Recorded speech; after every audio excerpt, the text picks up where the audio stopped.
Ya. Saya sekarang lagi masak, Pak. Saya tinggal demi gas. Iya, yang di Bapak. Bukan masalah anti gasnya. Anak kami lapar, butuh makan, butuh kehidupan, Pak. Oke, Bapak ya. Logika berjalan dong, Pak. Iya, udah ya. Ya, Ya, akal sehat kami berjalan, Pak. Udah ya, Pak ya. Udah kita paham, Pak. Tenang, Pak. Ya. Udah paham, Bapak ya.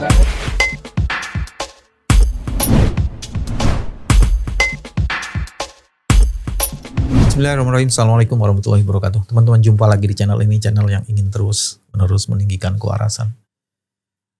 Labirin politik Indonesia terus-menerus hadir atau dihadirkan berbagai macam masalah. Dan alhamdulillah di tengah masalah-masalah yang hadir itu, kita masih punya banyak kolega yang terus-menerus menegakkan kewarasannya. Dan alhamdulillah hari ini narasumber kita adalah seorang kolumnis terus-menerus memproduksi tulisan dan mencoba menegakkan kewarasannya. Syahganda Nainggolan. Assalamualaikum warahmatullahi wabarakatuh. Sehat selalu. Ini ininya speak out-nya Pak Abraham Samad. Oh gitu ya, kalau gitu kita gini dong. Kita begini. Masya Allah. Jadi dia pulang dari mana nih? Saya dari kantor Mas di Tebet tadi. Ya, pas Mas Bambang kan Tebet juga tadi saya pikir kan. Iya. Daerah elit dong Tebet tuh. Tebet nggak elit lah, Menteng sini elit ya kan. Udah jelas itu ya kan. Dari zaman kolonial nih Menteng elitnya. Aduh. Sebenarnya sekarang yang lagi diasuh apa sih, lembaga apa sih Syahganda? Saya itu lembaga saya yang biasa kan Sabang Merauke Circle itu lembaga kajian. Tapi saya lagi mau buat sama teman-teman yang lebih muda sekarang lembaga kajian juga. Namanya itu Institut Indonesia Raya. Karena saya kan pengen mentransformasi regenerasi itu. Kalau SMC itu kan yang saya buat 20 tahun lalu gitu loh. Yes. Kalau lihat Indonesia Rayanya ada bau-bau Gerindranya juga tuh, gerakan Indonesia Raya. Nah dong, itu kan bau si Wagirulop Supratman. Oh iya. Oh dia lebih dalam lagi ya. Iya. Jangan-jangan Gerindra tuh maksudnya merujuk ke situ juga ya. Oke. Wage Rudolf Supratman. Ya. Apa yang menarik terakhir ini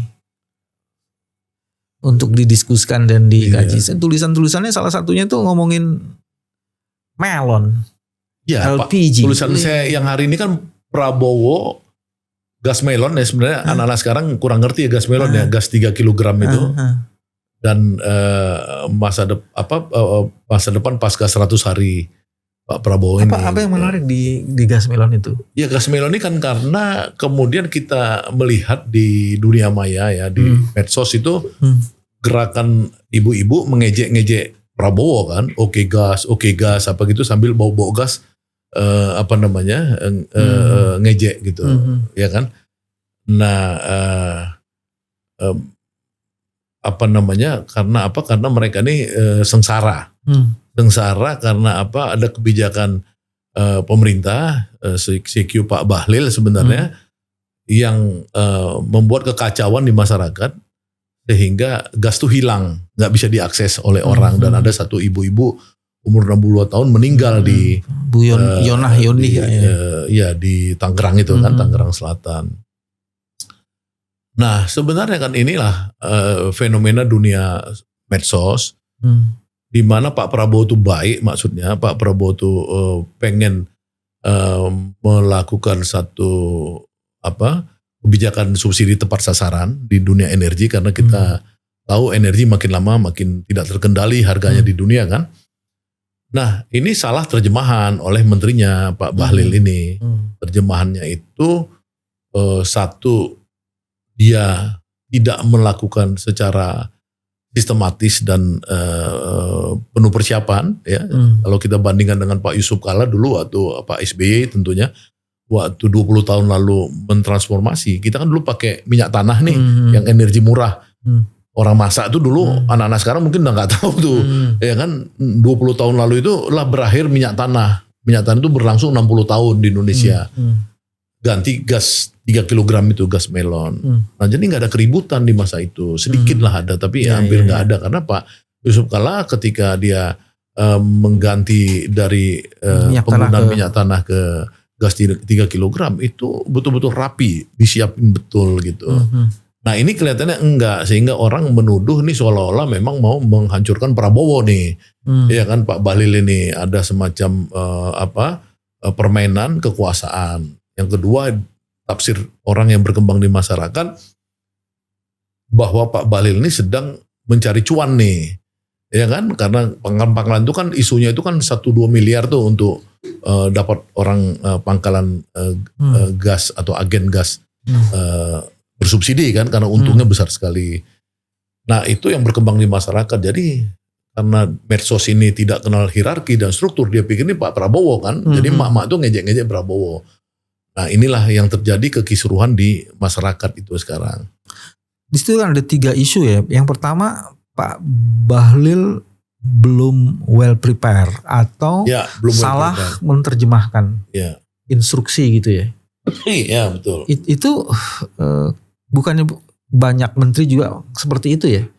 Artinya Pak Prabowo terpaksa harus menanggung akibat dampak dari kekeliruan menterinya memahami apa yang dia Ya, inginkan. makanya saya bilang kan Pak Prabowo ini kan kasihan ya. Kasihan tuh kan, saya beberapa kali podcast di sini juga, karena dia ini ideologis. Dia ini bertaruh sepanjang hidupnya untuk rakyat. Ya kan, dia tidak pernah bisnis setelah dia keluar dari militer, baru dia mulai bisnis.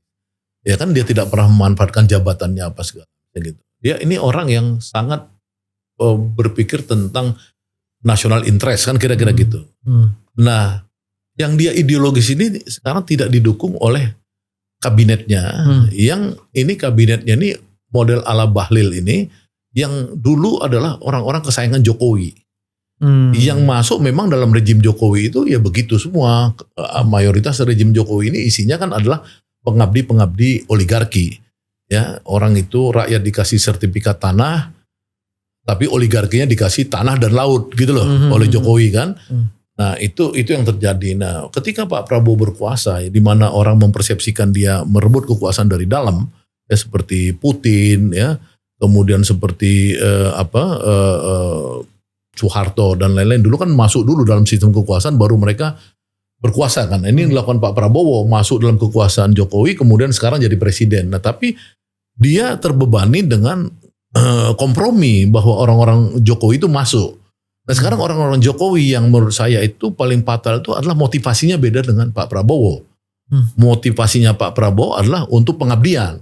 Sementara motivasi dari orang-orang ex Jokowi ini adalah perkeliruan. Ya kan, adalah mencari cuan, adalah menggunakan kekuasaan untuk kekuasaan. Nah, ini nggak kompatibel sekarang. Di sini memang Pak Prabowo ini harus punya kesempatan refleksi bagaimana mencari strateginya gitu. Apa alat yang bisa dipakai sebagai indikator bahwa menterinya ini tidak kompatibel dengan kepentingannya Pak Prabowo? Ya, karena di dalam era Jokowi kemarin ini menteri-menteri kan dimanjakan dengan sistem yang penuh dengan korupsi, sistem yang penuh dengan korupsi, sistemnya ya, yang KPK mengatakan 50% itu uang raup, uang pembangunan baik infrastruktur dan lain-lain. Dan kita lihat bahwa Jokowi disebut sebagai koruptor nomor 2 atau nomor 3 terbesar di dunia, versi OCCRP, ya kan. Nah, kemudian Jokowi mensandera menteri-menterinya ini dengan pola seolah-olah korupsi itu bebas, tapi kemudian disandera, kalau ngelawan ditangkap kan gitu kan, yang kita cermatin, yang kita persepsikan, kita amatin kemarin tuh begitu. Nah, orang-orang ini kan artinya di zaman dulu menteri-menteri yang bermasalah sebenarnya. Bermasalah, ya kan. Nah, ini masuk dalam kekuasaannya Prabowo, sementara Prabowo pengen semuanya itu untuk rakyat gitu loh. Rakyat uber alles, rakyat di atas segala-galanya. Ini nggak kompatibel maksud saya gitu. Tapi ada juru bicara istana, itu membela-bela tuh bahwa itu memang tugas yang dilaksanakan oleh Pak Bahlil. Ya, makanya itu kan kemarin misalnya kita baca orangnya Jokowi yang kebetulan jadi juru bicara Prabowo atau dia ketua komunikasi kantor presiden, Hasan Nasbi misalkan, itu juga kan kompatibel dengan Pak Bahlilnya. Dia langsung bela kan Pak Bahlil melakukan satu kebijakan yang benar, tepat dia bilang kan. Padahal kan kemudian besoknya ternyata presiden sendiri menyatakan itu tidak tepat. Jadi Bahlil dengan Pak Hasan Nasbi itu kopengan gitu. Ya, menurut saya itu orang-orang Jokowi ini masih banyak yang mereka tuh masih TikTokan kan, kira-kira gitu ya kan. Nah, itu yang terjadi. Dari Prabowo ini menurut saya sih ya, kalau 50% menteri-menterinya ini memang bagian daripada masa lalu yang berat untuk membuat Prabowo bareng-bareng kerja keras itu. Bagaimana dengan Pak Dasko? Kayaknya itu kan agak bertentangan dengan pernyataannya Pak Bahlil itu. Ya Pak Dasko ini kan presiden man kan. Kalau kita lihat misalkan Tempo ya melakukan investigasi siapa orang-orang dekat Prabowo yang hidup matinya pada Prabowo, itu kan disebut oleh Tempo ada 4 orang. Ya kan ada Pak Hasim, ada Pak Dasko, ada Pak Sapri dan Pak Teddy, Mayor Teddy itu. Itulah 4 orang yang menurut sumber Tempo yang ini hanya 4 orang itu gitu. Jadi Pak Dasko itu memang kemudian kemarin kita lihat bergerak cepat kan menyelamatkan wajah presiden, karena presiden saya bilang tadi udah diejek-ejek, begitu dahsyatnya di dalam medsos dan lain-lain dengan kebijakan salah oleh Pak Bahlil soal. Apa perbedaannya Pak Dasko sama Pak Bahlil dalam konteks melon ini? Pernyataannya apa tuh? Ya kalau dua-duanya merujuk pada Pak Prabowo kan? Iya, kalau Pak Bahlil mengatakan bahwa tidak ada instruksi presiden itu untuk pengecer atau toko-toko dilarang menjual tabung-tabung itu. Ya kan? Kalau Pak Bahlil mengatakan itu turunan daripada perintah presiden. Iya kan? Nah, ya mana yang kita mau pegang? Satu menteri, satu orang kepercayaan presiden. Kalau saya pegangnya Pak Dasko, karena memang untuk apa mencabut dengan tiba-tiba hak toko-toko ya menjual gas itu. Karena ketika itu dicabut, rakyat bingung, tiba-tiba dia mau beli kemana gasnya, padahal kan itu dia untuk keperluan dapur, makan, untuk keperluan UMKM, dagang-dagang mie, telur, apa segala di pinggir jalan, bakso apa segala itu pakai gas 3 kilogram gitu loh. Nah, jadi di situ sebenarnya menunjukkan bahwa presiden itu tidak ingin rakyat itu kemudian tiba-tiba dikacaukan gitu loh. Ya, setelah Pak Prabowo membuat sikap, membuat pernyataan, terus kira-kira pada orang-orang yang tidak mampu melaksanakannya apa ya? Yang mesti dapat sanksi, apa perlu dapat sanksi nggak sih? Ya kalau makanya gini, ini kan konstruksi demokrasi kita yang kemarin ini memang kan agak kacau ya. Yang itu jadi kebawa itu jadi misalnya gini, partai-partai buat Kim, ya kan? Kemudian mereka membagi-bagi kekuasaan. Nah Pak Prabowo kan terpaksa masuk di dalam demokrasi seperti itu untuk dia bisa jadi presiden. Nah, ketika hak prerogatif itu ada pada diri dia dan kemudian dia mempunyai mimpi ideal dan kemudian punya kebijakan yang ideal, ini memang tidak kompatibel dengan yang saya sebut tadi, ini partai-partai dan orang-orang yang dibawa oleh di dalam rejim Jokowi kemarin itu. Jadi sebenarnya orang-orang yang dulu ada di rejim Jokowi itu membawa beban sebenarnya. Nah kalau 50% itu tidak bisa di retooling kabinet atau reshuffle kabinet, maka sesungguhnya Prabowo harus mencari strategi baru. Itu yang saya sebut strategi baru itu either dia itu misalkan menggunakan jejaring lain, misalnya kepala-kepala daerah, ya kan, yang otomatis itu ketergantungan dia pada partai tidak begitu besar, ya kan, atau dia bersekutu sama militer, atau ketiga ya kombinasinya, ya kan, supaya apa? Supaya semua rencana dia misalkan tentang bagaimana mengatur subsidi tepat sasaran kan dia bisa bicarakan dengan teman-teman kepala daerah misalkan. Itu yang saya sebut sebagai strategi baru harus dipikirkan kalau dia tidak mau meninggalkan menteri-menteri ini atau meresapel. Iya. Ada yang sekarang dalam percakapan di labirin politik kita yang mau menghitung-hitung apa sih performance yang sudah dicapai dalam 100 hari. Kalau dibandingkan dengan satu tulisan yang dibuat di satu majalah terkemuka di sini, dia menggunakan ukurannya itu Presiden Roosevelt. Pada saat itu Amerika sedang dalam situasi yang sangat kritikal sekali.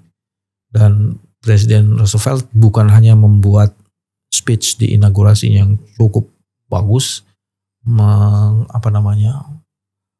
membangun harapan, tapi dia kemudian membuat kebijakan paket ekonomi 100 hari gitu kan. Jadi dia bikin seperti itu. Nah, kita belum melihat tuh Pak Prabowo melakukan itu, atau ada strategi lain yang sedang dibangun oleh Prabowo. Saya pikir dia justru melakukan itu kan. Oke.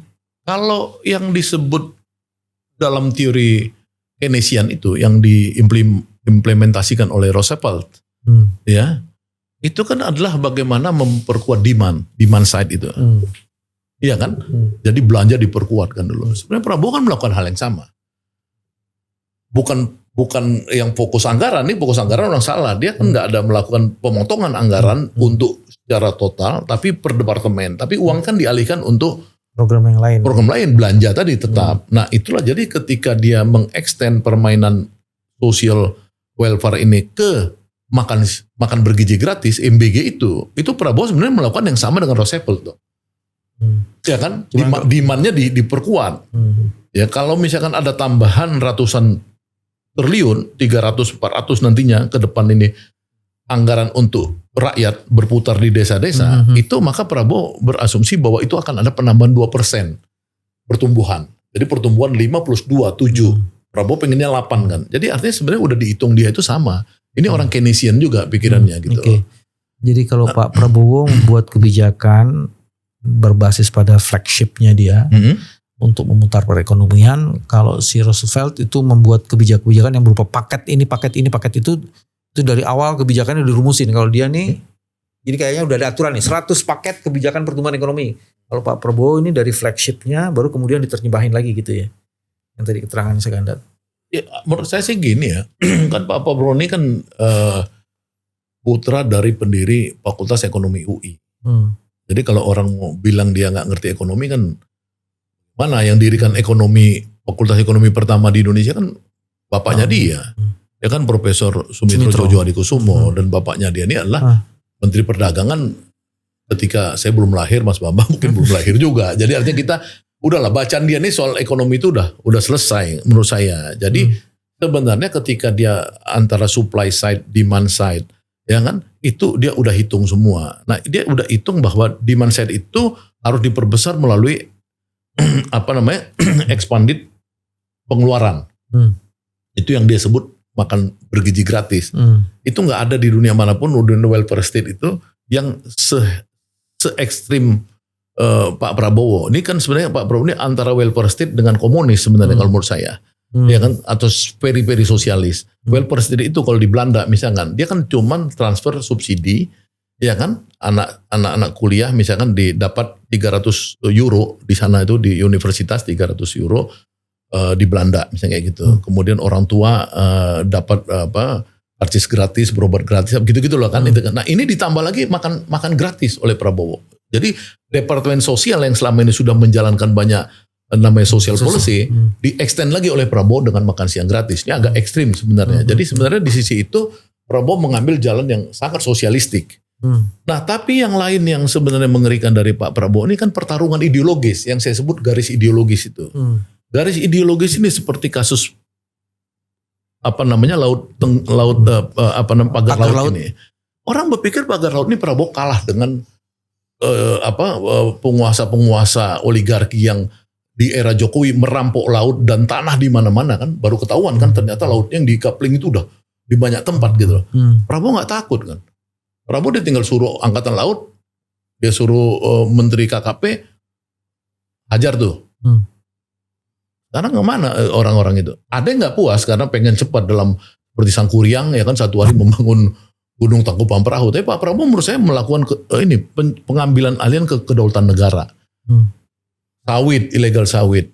Dia mengambil alih. Ini ilegal sawit ini. Untuk rejim Jokowi dibuat di dalam undang-undang Omnibus Law itu ada satu pasal yang boleh memutihkan tanah-tanah yang sudah didudukin ilegal seperti ilegal sawit ini. Dan ada menteri seniornya Jokowi dulu yang melobi-lobi supaya Prabowo mau terima 300 triliun untuk diputihkan tuh lahan-lahan sawit ilegal. Tapi Prabowo nggak mau. Dia bilang sama dia buat satgas ilegal sawit, dia tunjuk Pak Sapri misalnya gitu untuk ambil alih itu tanah-tanah ini bersama Pak Nusron dan lain-lain. Nah, apalagi yang ini kita lihat judi online misalnya. Judi online ini kan sudah menghancurkan kita. Di zaman Pak Jokowi kemungkinan sampai menterinya terlibat, kemungkinan karena udah diperiksa Bareskrim sebagai saksi waktu itu Pak Budi Ari. Itu kan perputaran uang di judi online itu 600 sampai 1000 triliun. Itu jadi cuan, jadi bancakan dari elit-elit kekuasaan di era Jokowi. Zaman Prabowo nggak dihancurin semua. Ya, ini dua hal menyangkut. Satu, penindasan terhadap rakyat kecil, korban-korban judi, ya yang akhirnya masuk ke pinjol juga, itu dihapus Prabowo. Yang kedua itu secara moral. Prabowo kan artinya kan menegakkan aturan yang terkait dengan agama. Ya kan judi itu haram. Ini orang dilarang sama Prabowo gitu loh, seperti itu. Itu kan artinya Emang sejauh itu Pak Prabowo mikirnya? bukan, kalau saya menafsirkan itu memang terjadi dua hal dampaknya. Bukan Prabowo, maksudnya saya nggak tahu, mungkin kita tanya dia kan gitu. Tapi dampaknya kan terjadi kan. Dampaknya terjadi bahwa orang-orang yang melakukan judi ini ya kan hilang. Ya kan mungkin kan Pak Prabowo ini senang sama Oma Irama juga ya kan. Judi ya itu kan. Nah terus apalagi misalkan yang kita lihat nih. Jadi hampir semua saya lihat misalkan Pak Prabowo ini Potong anggaran birokrasi. birokrasi ini kan sebenarnya kan bagus. Dia akan melakukan produktivitas di sektor negara, efisiensi dan lain-lain. Tapi bukan birokrasi ini kemudian karena isu seperti dulu kasus di Yunani waktu krisis 2008 atau di Italia, di Portugal tahun 2008, itu kan betul-betul namanya itu pengetatan. Pengetatan itu artinya pengetatan semua anggaran sosial apa segala diketatin. Nah tapi kan ini enggak. Ini uangnya cuma direfocusing untuk keperluan yang lain gitu. Ya kan? Dan dana itu dana yang nggak begitu penting-penting amat ya. Misalnya perjalanan dinas yang dibikin Mungkin lebih efisien gitu. secara relatif ya. Secara relatif kan hotel-hotel teriak nih sekarang. Hotel-hotel teriak karena biasanya mereka ini kan dapat orderan terus untuk ini. Nah tapi kan secara total ekonomi, sektor lain kan akan berkembang. Misalkan sektor peternak telur, peternak ayam, susu, apa segala kan gitu. Jadi sebenarnya banyak hal yang kita kalau mau kaji ya, Prabowo ini melakukan hal-hal yang ideologis menurut saya. Itu lagi yang lu nggak sebut. Ditulis Apa itu. Penghapusan utang. Oh iya, utang UMKM. Saya sebut ada 8 setidaknya kan. Tapi ya ini kan dalam podcast ini udah acak tulisan saya lah. Artinya ini sebenarnya banyak kalau kita mau ini ya yang Prabowo misalkan rakyat minta jangan sekarang Pak PPN 12%, ya kan itu menyakitkan kita Pak. Dia mendengar gitu-gitu loh. Upah buruh ya, saya tanya sama ketua serikat buruh namanya Jumhur, kira-kira di kepala Pak Jumhur ini buruh upahnya naik berapa? Ya kira-kira 5 lah di kepala mereka itu kan, di kepala mereka waktu berjuang. Ya Prabowo naikin 6,5%. Ini kan artinya dia itu betul-betul sosialistik gitu loh, pro rakyat. Dia nggak mau rejim upah murah. Zaman dulu, zaman Jokowi naik rata-rata 1%. Upah buruh, rejim upah murah. Prabowo nggak mau, buruh harus sejahtera, gitu loh. Jadi artinya ya ini kalau kembali ke kasus Bahlil tadi ya, orang-orang kayak Bahlil ini memang akan menjadi beban buat Pak Prabowo untuk berlari kencang gitu. Oke. Jadi apa yang mesti dilakukan Pak Prabowo ya supaya kemudian sebagai ideolog dia bisa mentransformasi ideologinya itu dalam bentuk praksis, dan dia kan perlu orang-orang yang baik, perlu orang-orang yang memahami bagaimana mewujudkan ideologi yang mau dibangunnya itu. Jadi apa yang mesti, kalau kita mau bantuin Pak Prabowo tuh apa yang mesti dibangun tuh, apa yang mesti dikerjain sama Pak Prabowo? Ya kalau saya sih yang paling penting gini, menteri itu kan bukan segala-galanya. Dia bisa diperbesar Pak Prabowo, kekuasaannya bisa juga diperkecil. Itu kan tergantung di desain tata kelola negara. Kalau tata kelola negara kembali ke zaman era awal pasca reformasi, yang kita udah mulai koreksi, yaitu otonomi daerah. Kalau otonomi daerah yang sudah kita curigai selama 5 tahun, 10 tahun terakhir ini, ya sehingga jadi makin sentralistik lagi, kita bisa balikin lagi. Jadi fokusnya Pak Presiden bisa aja itu langsung delegasi itu sampai kepada gubernur, sedikit lebih besar lagi kepada kabupaten. Bisa aja seperti itu modelnya. Oke. Tapi ada yang mengatakan 3 hal nih. Satu, Pak Prabowo tuh memang harus mempunyai tim yang bisa mengoreksi dengan segera seluruh kebijakan ideologis yang dilakukannya itu karena ternyata tidak dilaksanakan dengan baik. Iya. Dan itu bukan hanya timnya, tapi juga harus ada aturan-aturan yang dibuat yang bisa mengawal itu. Sehingga kemudian sustainability kebijakan itu bisa lebih pasti. Iya. Itu yang kedua. Terus yang ketiga, ini kesulitan kita sekarang kan ini uang bos. Iya. Mau bikin program apa-apa aja, secerdas apapun gitu kan. Akhirnya diperlukan uang. Dan birokrasi kita bukan birokrasi yang punya kemampuan bagaimana mengenerate revenue ya, dengan melalui PNBP gitu ya, penerimaan negara bukan pajak gitu. Kemudian itu bisa dipakai untuk mengembangkan program-programnya itu nggak tahu apa yang mesti dilakukan. Ya kalau yang terakhir saya respon Mas Bambang ya soal mengenerate income ya untuk pembiayaan negara. Saya pikir kan kita ini udah tahu bahwa perampokan sumber daya alam kita yang Mas Bambang dulu udah petakan waktu Mas Bambang di KPK.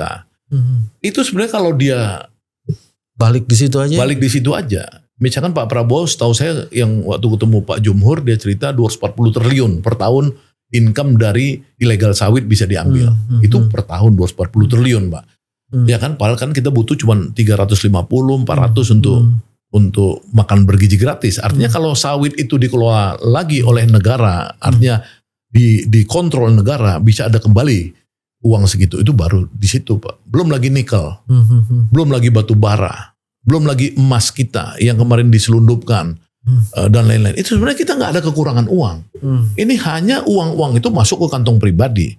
Makanya jangan heran kalau Pak Jokowi dulu bilang ada 11.000 triliun uang di kantong saya. 11.000 Pak triliun itu ada di kantong saya. Itu kan memang uang-uang yang dilarikan, diparkirkan di Singapura dan lain-lain. Nah kalau ini kita stop, kalau misalkan kita tagih lagi misalnya kasus BLBI. BLBI ini kan sekarang kita masih sampai berapa tahun lagi kita masih harus mensubsidi bunga BLBI misalkan dalam struktur pembayaran kita. Itu kan kalau di stop kan orang-orang yang terima BLBI dulu udah kaya-kaya, banknya udah hebat lagi. Ya kan, ya itu kan bisa dong di stop, negara nggak usah keluar dan lain-lain. Jadi banyak hal cara kita untuk mengenerate income tadi, istilah Mas Bambang mengenerate income. Kalau juga kita sangat dipercaya oleh asing, kita juga bisa mengattract pembiayaan. Kalau mereka ini kan kadang-kadang kesal sama kita ini karena apa? Karena nyogoknya terlalu gede kemarin-kemarin ya kan. Kalau sekarang mungkin bisa itu mengenerate income. Yang kedua, persoalan Mas Bambang tadi mengatakan ini kan persoalannya ini ada cawe-cawe Jokowi yang terus berusaha untuk masuk mempengaruhi Prabowo. Jokowi ini kemana-mana berusaha untuk ketemu Prabowo. Di acara perkawinan saya lihat nih 2 kali dia di acara perkawinan ketemu orang yang saya baca ya, maksudnya ketemu Prabowo. Jadi ada orang kawin dia pepet tuh Prabowo gitu. Saya belum lihat lagi dia habis pertemuan Solo atau Kertanegara itu terakhir udah lama nih Prabowo kelihatan nggak ngasih waktu sama dia kan gitu kan. Tapi dia pepet di perkawinan. Kemudian ada menterinya Prabowo kayak Budi Ari pergi ke Solo. Entah melaporkan apa kemarin misalnya kayak gitu ya kan. Ini kan Pak Jokowinya memang tetap berusaha untuk mencengkeram permainan ini. Iya kan. Nah ini juga memang harus diputus. Rakyat juga butuh itu. Kalau rakyat melihat terus menerus Jokowi ini cawe-cawe, ya mungkin mereka juga akan ragu. Tapi saya sendiri nggak ragu karena menurut saya Prabowo pasti punya strategi ya. Karena faktanya dari semua yang saya ceritakan ideologi tadi Pak Prabowo melakukan yang berbeda 180 derajat terhadap kebijakan Jokowi di masa lalu. Gitu. Kalau mau dikritik apa sih yang mesti diajukan supaya 100 hari, bukan 100, setelah post 100 hari itu kebijakannya tambah bagus? Ya kalau mau dikritik ini mungkin ya kalau saya sih gini ya, kadang-kadang budaya. Kalau saya ini kan orang seberang ya, kata orang Jawa saya ini orang seberang. Ya kan? Kalau budaya Jawa ini kan lebih banyak dia tenggang rasa. Ya enggak? Nah kalau dia kembali kepada budaya keras ya, budaya militer, budaya ini. Ya putus saja hubungan dengan Jokowi ini. Putus hubungan, baik dia tadi ini yang menyangkut kebijakan, ya kan undang-undang dirubah lagi semua. Kemudian orang-orang Jokowi yang terindikasi masih tidak loyal sama Prabowo atau bermain dua kaki, ya dibuang aja gitu loh. Nah, itu yang kita mau sarankan atau kritik gitu. Jadi ekstrimnya di situ.